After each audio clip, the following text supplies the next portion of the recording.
Hola, buenas. Yo soy el doctor Abel Galindo. Bueno, hoy nos aboca el tema de epilepsia, una de las patologías más importantes dentro de la neurología, dentro de las más frecuentes de observar.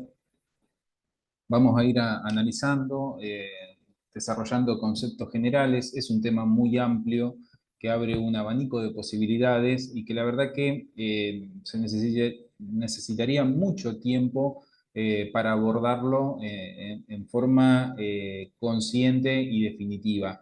Pero la idea es que podamos tener de manera lo más práctica posible un abordaje inicial a este tema. Bueno, en cuanto a la definición, ustedes saben que como cualquier patología médica, en este caso en neurología no escapa de ello, eh, se ha intentado buscar una buena definición que de alguna manera haga un resumen de la patología. Yo, por el momento, he encontrado lo que ha definido el grupo de trabajo de epilepsia de la Sociedad Neurológica Argentina como la mejor definición que hemos podido obtener hasta el momento. Es una enfermedad tratable caracterizada por una alteración crónica de la función cerebral debido a una descarga neuronal excesiva, anormal e incontrolada de diversas causas con un patrón de crisis recurrentes y no provocadas. Dentro de la definición son importantes muchas cosas. Primero, cuando definimos lo de alteración crónica, es importante que lo tomemos como una patología que no es transitoria, sino que realmente es crónica. En esto también engloba la fisiopatología de alguna manera y por qué se produce. Y habla de la descarga neuronal excesiva, anormal e incontrolada. Y por supuesto la aparición de lo principal en epilepsia, que son las crisis recurrentes. ¿Y qué son las crisis? Es decir, nosotros no podemos hablar de epilepsia si no hablamos de crisis epiléptica en un primer momento.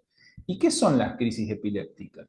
Las crisis epilépticas están bien definidas como eventos clínicos transitorios de inicio brusco, breves, de semiología variada, es decir, la presentación va a ser variada debido a una descarga neuronal excesiva e hipersincrónica. ¿Qué tiene esto de importante? La característica de lo paroxístico, de lo brusco, de lo agudo de presentación, de que puede tener muchas variantes de presentación, pero sí un mismo mecanismo fisiopatológico que vuelve a repetirse, que es la descarga anormal de las neuronas, o por lo menos de un grupo de neuronas. Entonces, cuando nosotros definimos, tenemos que de alguna manera definir a un paciente con epilepsia, podemos tener varias alternativas. Estas alternativas se han ido desarrollando con el correr del tiempo, pero nos han ayudado en la práctica neurológica realmente. Porque definimos a un paciente epiléptico cuando al menos tiene dos crisis no provocadas que ocurren con más de 24 horas de diferencia. ¿Qué quiere decir esto de no provocadas? Quiere decir que si un paciente tiene una crisis epiléptica en el contexto de algo que se pueda revertir, que no sea perdurable, realmente no podemos definirlo como epilepsia, digamos. Y a ver, y uso un ejemplo muy burdo. Si un paciente tiene una electrocución, una descarga eléctrica, por el cual hace una crisis epiléptica, o bueno, hoy está muy de moda hablar de las pistolas Taser, que lo que hacen es generar en el paciente una descarga, digamos, una descarga muscular, que clásicamente lo podríamos interpretar como una crisis epiléptica en su observación. Eso es algo totalmente provocado, eso es algo que lo hicimos con una intención de alguna manera. Entonces, no hay forma de que nosotros podamos hablar de epilepsia si la repetición de estos episodios se dio de esta manera. Acá tenemos que tener dos crisis epilépticas en la cual no tengamos un motivo externo de alguna manera como para producir. También podemos tener la posibilidad de que tengamos solamente una crisis no provocada, pero tengamos la probabilidad de que esa crisis realmente se repita. Aquí establecemos más o menos el 60% de posibilidades de que esta crisis recurra. Luego o por lo menos dentro de los siguientes 10 años. ¿Cómo establecemos el riesgo de que ese paciente vuelva a tener esa crisis? Bueno, el riesgo se va a ir evaluando en función de las cuestiones que vayamos encontrando en el paciente. Es decir, si el paciente tiene un daño estructural neurológico, si el paciente tiene un antecedente familiar o genético de epilepsia, si el paciente ha tenido antecedentes de convulsiones febriles, si el paciente en alguna otra condición, por ejemplo, en los estudios, observemos que en un electroencefalograma, por ejemplo, tiene descargas. Bueno, todas esas condiciones van, ya sea por sí sola o sumándose, la posibilidad de que el paciente, nosotros podamos proyectar de que el paciente pueda volver a tener una crisis epiléptica. Y por supuesto, si dentro del contexto de una crisis epiléptica nosotros ya reunamos varias condiciones para definir al cuadro como un síndrome epiléptico. Si eso es algo que pasa, ustedes saben que como cualquier síndrome es un conjunto de signos y de síntomas que el paciente tiene que presentar, que tal vez los presente aún con la primera crisis, nosotros podamos definir el síndrome epiléptico, bueno, desde ya, por supuesto, el paciente se define con un cuadro de epilepsia. ¿Dónde vamos a encontrar principalmente o con mayor frecuencia pacientes con epilepsia? Bueno, tenemos este cuadrito, esta tabla, en la cual vamos a ver que los principales grupos etarios tienen que ver con los pacientes jóvenes o con los pacientes más grandes. Por debajo de los 20 años, nosotros tenemos todo lo que son los cuadros relacionados con la infancia, relacionados con el desarrollo, y bueno, y ahí englobamos, por supuesto, los cuadros de convulsiones febriles, los cuadros de meningoencefalitis que se puedan producir en la primera infancia, algunos trastornos del desarrollo, defectos metabólicos relacionados con el parto o perinatales, mientras que por encima de los 60 años ya empiezan a cobrar importancia ya las enfermedades neurológicas con daño estructural. En este caso, bueno, los accidentes cerebrovasculares, los tumores, las enfermedades degenerativas, los componentes tóxicos. ¿Cómo vamos a clasificar a las crisis epilépticas? Y esto es muy importante porque de alguna manera es lo que va a diferenciar no solamente las crisis, sino el tipo de epilepsia y la conducta que vamos a tener.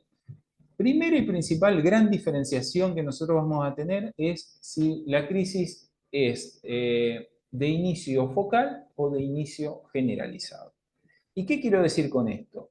Nosotros podemos tener a partir de la semiología, a partir de lo que presenta el paciente, inclusive a partir de lo que encontramos tal vez en el estudio o en los exámenes complementarios, la posibilidad de saber que hubo un grupo de neuronas que fueron el inicio o el disparador de las descargas neuronales y por ende de la crisis epiléptica. Entonces, a ese tipo de crisis nosotros la vamos a clasificar dentro de inicio focal.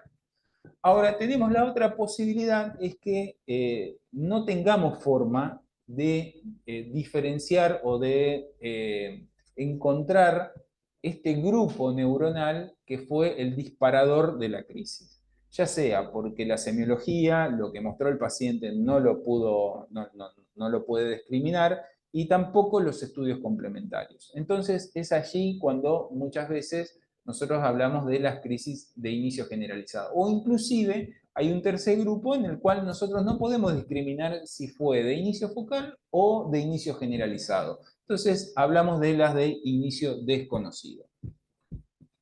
¿Qué pasa? Realmente, como yo les explicaba recién, hay un grupo de neuronas, hay un grupo disparador de neuronas que es el que inicia de alguna manera la descarga y esta se puede propagar a diferentes sectores del sistema nervioso. Lo puede hacer tan rápidamente que muchas veces no podamos nosotros poder pesquisar de alguna manera de dónde se produjo este inicio.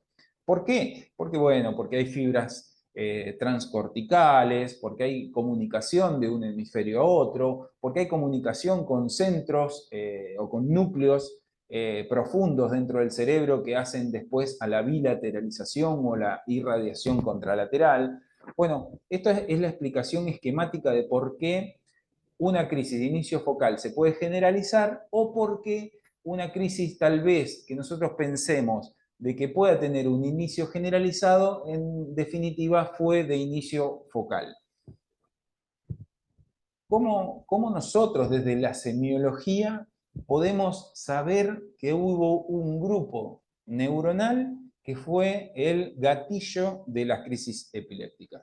Bueno, en esto tenemos que tener cierto conocimiento de lo que son las funciones cerebrales a partir de las áreas corticales definidas para tal. Saben que esto no es algo tan certero, tan concreto. Las áreas funcionales se han definido clásicamente, pero no tienen una limitación tan exacta de alguna manera. Pero, por ejemplo, para lo que son los síntomas motores, nosotros sabemos que hay áreas motoras definidas y que esas áreas motoras nos van a dar ciertas características de las manifestaciones motoras que se encuentran.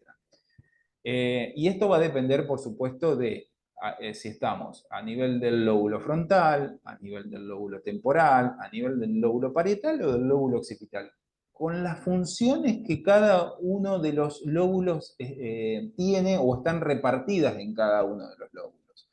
Fíjense que muchas cuestiones, hasta conductuales, cognitivas, emocionales, están definidas más que nada en el lóbulo frontal o en el lóbulo temporal. Las cuestiones prácticamente visuales están relacionadas con el lóbulo occipital. Las cuestiones más sensitivas están relacionadas con el lóbulo parietal.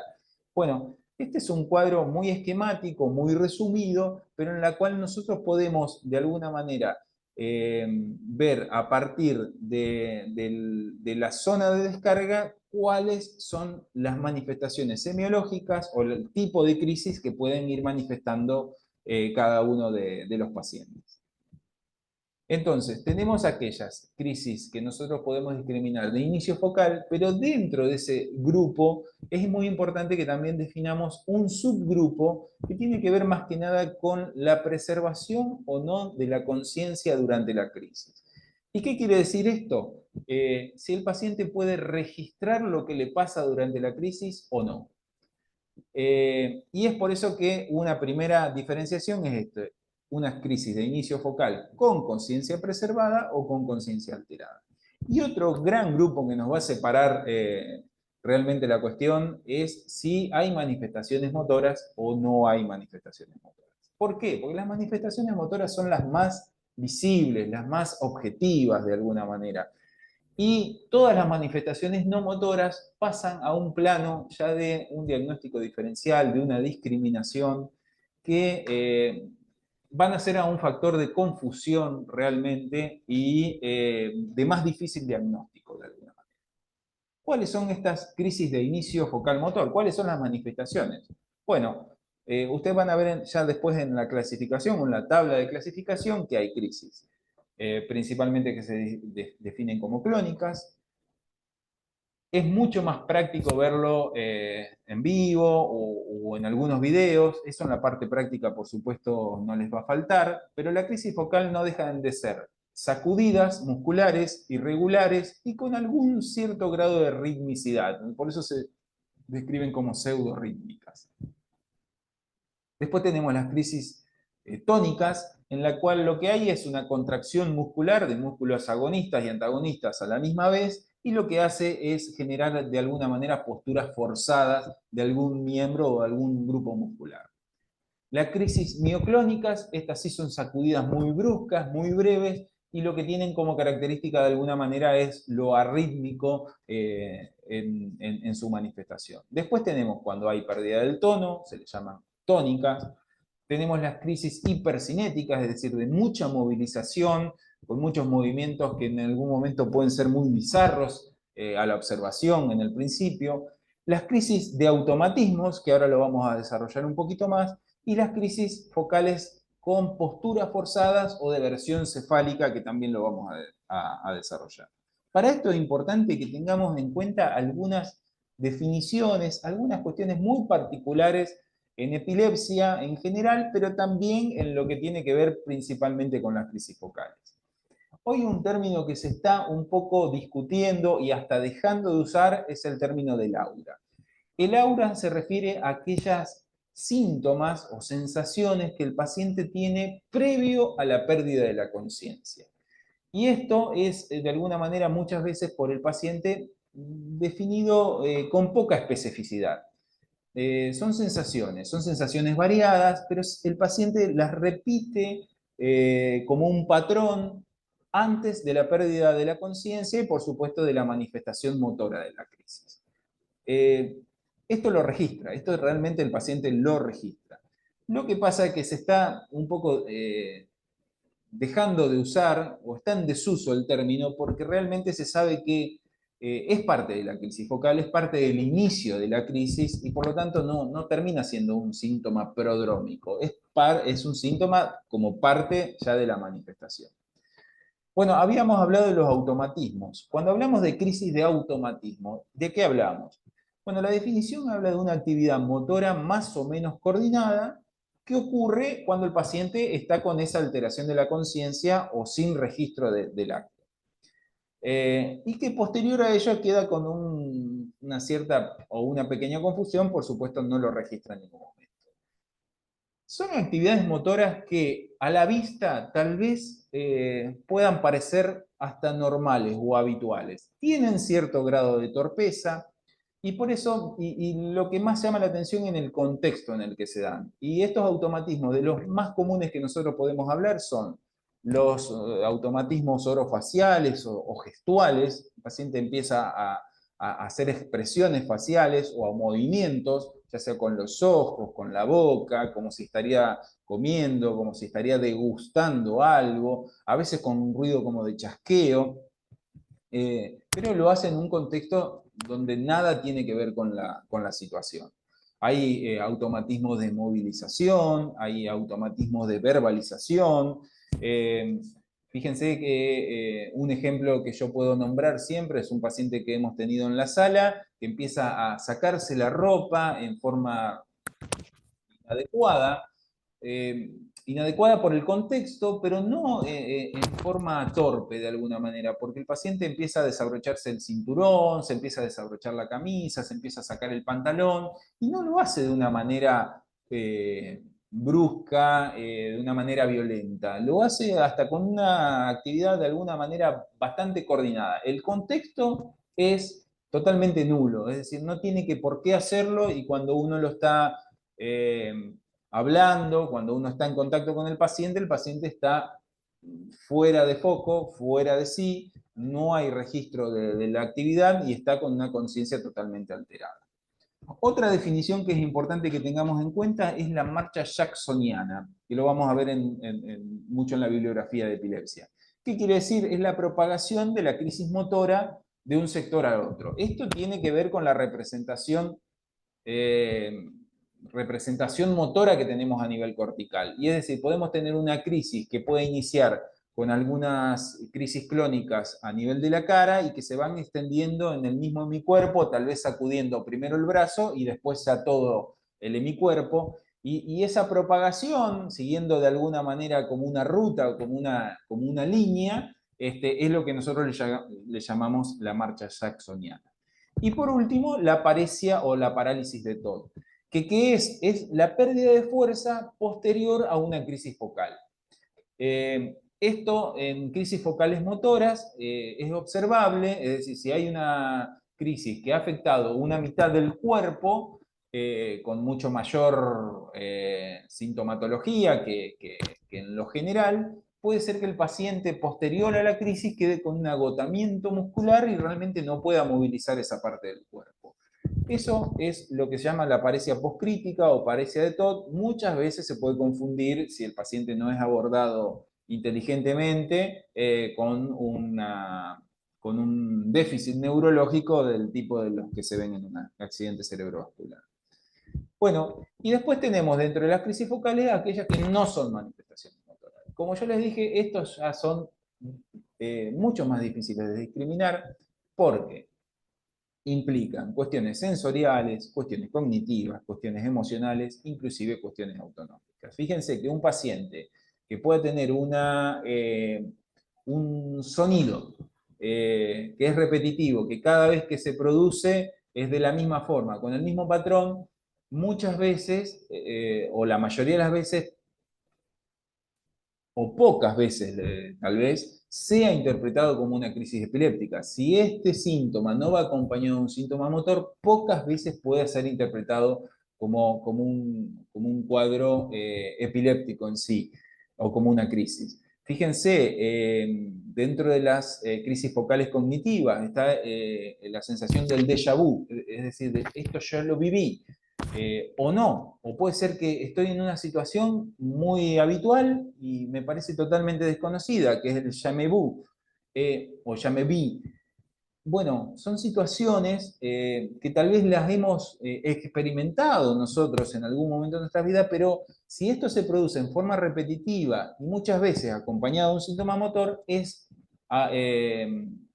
digamos, es contundente como un signo focal no motor dentro de un cuadro de epilepsia. Ni hablar de todos los cuadros emocionales. Aquí se describe cuadros de miedo, cuadros de ansiedad, de pánico, de placer, de ira. Habitualmente todos estos episodios son abordados como cuadros psiquiátricos o como cuadros psicológicos y a largo tiempo pueden ser interpretados como crisis epilépticas. Y ni hablar de los cuadros autonómicos, los desmayos, la pérdida de conocimiento, ¿no es cierto? Los vómitos sin causa, bueno, un montón de cuadros que están descritos en la placa que difícilmente puedan interpretarse o en los primeros episodios como crisis con mecanismo epiléptico. Y como yo le decía, las de inicio generalizado, no hay forma de que nosotros podamos obtener la información sobre el inicio focal. De todas maneras, también hay una diferenciación entre si tienen manifestaciones motoras o si tienen manifestaciones no motoras. Y acá entran de alguna manera a participar con mucha más frecuencia lo que nosotros llamamos las crisis tónico-clónicas, las crisis mioclónicas y dentro de las no motoras principalmente el grupo de las ausencias. ¿Qué es la crisis mioclónica? Bueno, un poco les describí antes, la mioclonía son sacudidas breves, arrítmicas, muy bruscas, son descargas del área motora primaria, pero en este caso, para ser generalizadas, tienen que ser bilateral, y son cuadros de corta duración. Habitualmente están dentro de un cuadro sindromático, de un síndrome neurológico, que es la epilepsia mioclónica juvenil, que podremos repasar en alguna de las clases presenciales. La crisis tónico-clónica generalizada es lo que habitualmente nosotros conocemos como la convulsión, de alguna manera.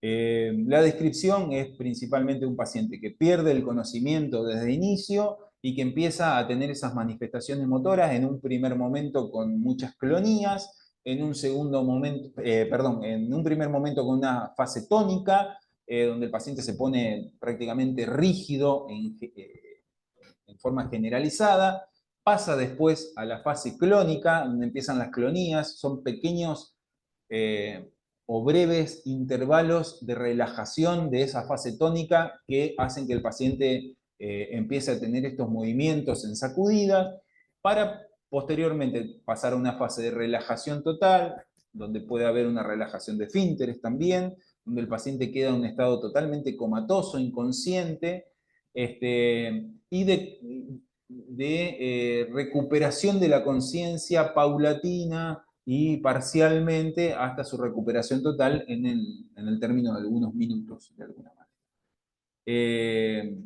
Bueno, yo creo que esta es la más fácil de reconocer para el personal médico, no médico, para una persona cualquiera de la calle. Si uno ve una persona teniendo este tipo de crisis, evidentemente cualquiera puede decir, me parece que está teniendo una crisis epiléptica o está teniendo una convulsión. Es la clásica. Y las ausencias, que nosotros en neurología del adulto realmente la vemos muy poco, es una patología que habitualmente se ve mayormente en niños. Yo voy a hacer una descripción un poco más superficial de lo que son las ausencias típicas. En la ausencia típica lo que predominantemente pasa es la interrupción de la conciencia. El paciente interrumpe su conexión. Esto dura algunos segundos. Puede estar acompañado de algún automatismo, de algún movimiento, pero lo clásico es que es el niño que se desconecta durante algunos segundos y después vuelve a la normalidad como si nada hubiera pasado. Esto se acompaña de un patrón electroencefalográfico que define un síndrome de alguna manera. Ahí tenemos las ausencias típicas y las ausencias atípicas. Otra forma y muy importante de diferenciar las crisis epilépticas es si son, como dijimos al principio, no provocadas o provocadas. Puede pasar que no tengamos una alteración evidente neurológica, es decir, no tengamos una explicación de por qué un paciente tuvo una crisis epiléptica, y ahí tenemos un grupo de crisis idiopáticas o pensamos que pueda llegar a haber alguna alteración, pero no la podemos encontrar. Bueno, ese es el grupo de las criptogénicas. Pero lo que más me importa es que tengamos en cuenta que hay crisis que sí, que son provocadas o que son expresión sintomática de una alteración. Y esa alteración puede estar principalmente en el sistema nervioso central. Ahora, esa alteración puede ser aguda o puede ser remota. ¿Qué quiero decir con esto? Podemos tener un contexto de un paciente que está atravesando diferentes situaciones del sistema nervioso o generales, de la clínica general. Y dentro de ese contexto el paciente hace una crisis epiléptica. Uno supone que revirtiendo el contexto desfavorable clínico neurológico, el paciente no volvería a tener crisis epiléptica. Es eso lo que nosotros le llamamos la crisis sintomática aguda. Ejemplo claro, un trastorno metabólico como una hipoglucemia. Un paciente sufre una hipoglucemia severa, dentro de esa hipoglucemia hace una crisis epiléptica. Si nosotros revertimos la hipoglucemia, el paciente revierte, por supuesto, la crisis epiléptica, y si no vuelve a ser hipoglucemia o si no hay otro trastorno metabólico, el paciente nunca más en su vida va a tener una crisis epiléptica. Eso es una crisis sintomática aguda. Hay un montón de condiciones en las cuales nosotros lo podemos de alguna manera asociar a esta situación. Ahora, si el paciente ha tenido un accidente cerebrovascular hace algunos años, si el paciente ha tenido un traumatismo de cráneo con alguna lesión cerebral, si el paciente ha sido operado cerebralmente o se le ha encontrado un tumor que no se le ha podido operar, y al tiempo hace una crisis epiléptica, eso sí es una crisis provocada remota. Eso sí, en el tiempo ha producido lo que muchos, tal vez si lo encontrábamos en un primer momento, esperaríamos. Bueno, entonces, ¿cómo clasificamos las epilepsias? No muy diferente a lo que veníamos clasificando las crisis, de inicio focal, de inicio generalizado o de inicio desconocido. Le damos mucha importancia a las crisis de inicio focal, a si hay alteración o no de la conciencia y si hay síntomas motores o no hay síntomas motores. Esa es la diferenciación principal. Por último, podemos tener la posibilidad de que el paciente de inicio o de una primera crisis pueda tener características que engloben hacia un síndrome epiléptico. Y cuando hablo de síndrome epiléptico, hablo de que engloba un montón de cosas. ¿Cuáles son las crisis que tiene? ¿Cuáles son las características que encontramos en los estudios? ¿Cuál es la historia familiar de esto? ¿Cómo responde a los diferentes tratamientos? Bueno, ahí podemos hablar de un síndrome epiléptico. Entonces tenemos esta hoja de ruta, que es la que nos propone la Liga Internacional contra la Epilepsia, que es ir desglosando cada uno de los pacientes en función de esta guía, de alguna manera. Primero y principal, discriminar qué tipo de crisis tiene el paciente. Segundo, discriminar si dentro de y a partir de la crisis que tiene podemos discriminar qué tipo de epilepsia, si es que lo definimos como epilepsia. Y si esto reúne ciertas características en la cual nosotros tenemos en cuenta las comorbilidades o la etiología de las crisis en sí, podemos de alguna manera llegar al diagnóstico de un síndrome epiléptico. Puede ser que el paciente nos quedemos solamente en definir el tipo de crisis y no avancemos a definir qué tipo de epilepsia tiene o qué tipo de síndrome, ¿no es cierto? Pero fíjense cómo entran en importancia las etiologías que pueden provocarlo. Y aquí tenemos etiologías estructurales, como yo les decía, secuelas de accidente cerebrovascular, tumorales, degenerativas o por traumatismo. Etiología genética, el paciente nace con una alteración genética que le produce la epilepsia. Etiología infecciosa, dentro de las cuales podemos destacar la meningitis, la encefalitis. Metabólicas, ya sea metabólicas transitorias o metabólicas persistentes del sistema nervioso central. Inmunitaria, como puede ser una encefalitis autoinmune, o inclusive alguna patología reumatológica autoinmune, como hoy por hoy podemos ver en el lupus, o no tener una etiología conocida. ¿Cuál es el abordaje que debemos hacer con estos pacientes? Primero y principal, nosotros tenemos que tomarnos mucho tiempo en el interrogar al paciente, a interrogar al familiar, para saber cómo fue, en qué contexto se manifestó, cuando podemos tener una referencia de la crisis epiléptica en sí. Muchas veces, por supuesto, los pacientes no nos pueden contar el episodio, vamos a necesitar que el familiar o que el acompañante lo haga. Vamos a necesitar mucho de los antecedentes médicos, es muy importante porque define mucho la cuestión si un paciente, por ejemplo, tiene un antecedente de cáncer y empieza a tener una crisis epiléptica. Cambia radicalmente el panorama. Si hay antecedentes familiares, para ya ir pensando en las cuestiones genéticas, y por supuesto nos vamos a valer siempre de lo que encontremos en el examen físico, en el examen neurológico. Ahora, ¿qué es importante en cuanto a estudios complementarios en epilepsia? Importantísimo, laboratorio inicial. Si nosotros tenemos una primera crisis que tengamos que abordar, el paciente tiene que ser completamente estudiado desde su parte clínica, metabólica en general, para que no se nos escape ninguno de estos trastornos que pueden producirlo. Y dentro de los estudios complementarios, lo más importante, lo más específico es el electroencefalograma y las neuroimágenes. El electroencefalograma no deja de ser el registro de la actividad eléctrica cerebral. ¿Y qué podemos encontrar en el electroencefalograma? En el electroencefalograma lo que podemos encontrar es las descargas neuronales que en definitiva son las que después van a hacer manifestación en el síntoma. Estas descargas pueden no manifestar síntomas o pueden ser intercríticas de alguna manera. Pero fíjense acá un trazado como ejemplo, donde tenemos un patrón de ondas que tienen que ser normales o habituales y un momento en el que cambia radicalmente ese trazado con paroxismos de ondas patológicas, que bueno, no es el motivo de esta charla ahondar en eso, pero sí como herramienta diagnóstica o de pesquisa. Podemos encontrarla en todas las derivaciones y pensar que es algo generalizado o focalizado en algún sector que nos va a ayudar a definir un poco más la epilepsia focal. Y las neuroimágenes, nosotros tenemos la tomografía y la resonancia, pero en epilepsia sí o sí vamos a necesitar la resonancia en la mayoría de los casos, porque podemos tener alteraciones groseras, como en estas dos imágenes, donde tenemos un hematoma intraparenquimatoso, donde tenemos un tumor del tipo de un meningioma, pero también podemos tener alteraciones muy sutiles, como podemos ver en la imagen de resonancia, abajo a la derecha, un pequeño brillo cortical en la profundidad del lóbulo temporal. Eso es una disgenesia cortical, es lo que se llama una esclerosis temporal mesial, que es un defecto del desarrollo de esa parte de la corteza cerebral, y bueno, eso no lo vamos a poder ver en una tomografía. Sí o sí vamos a necesitar una resonancia y por eso es el estudio de neuroimagen más importante. Bueno, como sabemos, hay muchos diagnósticos diferenciales, realmente nos podemos confundir con otros cuadros clínicos, inclusive con cuadros psiquiátricos, eso es de lo más común. Hay que tener de alguna manera cierto entrenamiento, hay que pensarlo también como posibilidad.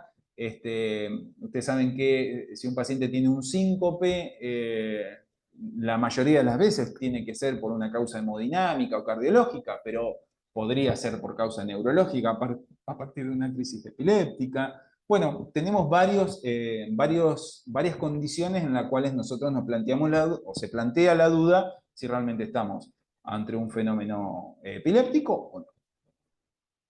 ¿Y por qué todo esto? Ya como para ir finalizando. ¿Por qué hacemos toda esta discriminación de qué tipo de crisis, de qué tipo de epilepsia, de qué tipo de síndrome? Porque en definitiva lo que nosotros vamos a hacer es definir si el paciente tiene que ser tratado y si tiene que ser tratado, ¿qué tratamiento le vamos a dar? Hoy por hoy tenemos varias alternativas al tratamiento que no se tenían hasta no hace mucho tiempo. Y en definitiva, según el tipo de crisis, según el tipo de manifestación que tenga el paciente, uno elige el tratamiento más adecuado para el tipo de crisis, evitando efectos adversos, evitando algunas condiciones en especial. Ustedes saben que, por ejemplo, en la mujer en edad reproductiva, con la posibilidad de quedar embarazada, con algunas drogas con efecto teratogénico. Bueno, hay que tener todo en cuenta. En los pacientes mayores, en los pacientes de edad, algunos efectos adversos no son bien tolerados. Hay que elegir bien la droga y la más adecuada para que el paciente pueda controlar sus crisis. Sí o sí, para terminar esto, chicos, ustedes saben que si se produce una crisis epiléptica de cualquier índole, es una crisis transitoria, no durará más de algunos minutos y el paciente se recuperará y seguirá su vida normal. La única condición de urgencia neurológica en epilepsia es el estatus epiléptico. ¿Y cuándo nosotros definimos el estatus epiléptico? Cuando el paciente está más de 5 minutos sin resolver una crisis, principalmente de manifestación motora. En la bibliografía van a haber diferentes tiempos. Nosotros en nuestro medio definimos los 5 minutos porque es el tiempo que mejor respuesta tenemos al abordaje terapéutico. Es decir, cuanto más antes, más rápido podamos instaurar el tratamiento, más beneficios vamos a tener para cortar la crisis en sí. Si nos demoramos un poco más, ya hay cierta resistencia, porque se esconden receptores neuronales y la respuesta que podamos tener a lo que nosotros implementamos como tratamiento empieza a ser menor. No es importante que sepan ustedes los fármacos ni las dosis, yo solamente lo explico acá en la placa cuáles son las primeras medidas, pero sí o sí tener en cuenta que un paciente que entra en un estatus epiléptico convulsivo o no convulsivo tiene que ser abordado en un centro de emergencia. Bueno, muchas gracias, espero no haya sido muy largo ni muy extenso y que pueda ser lo más explicativo posible. Nos vemos.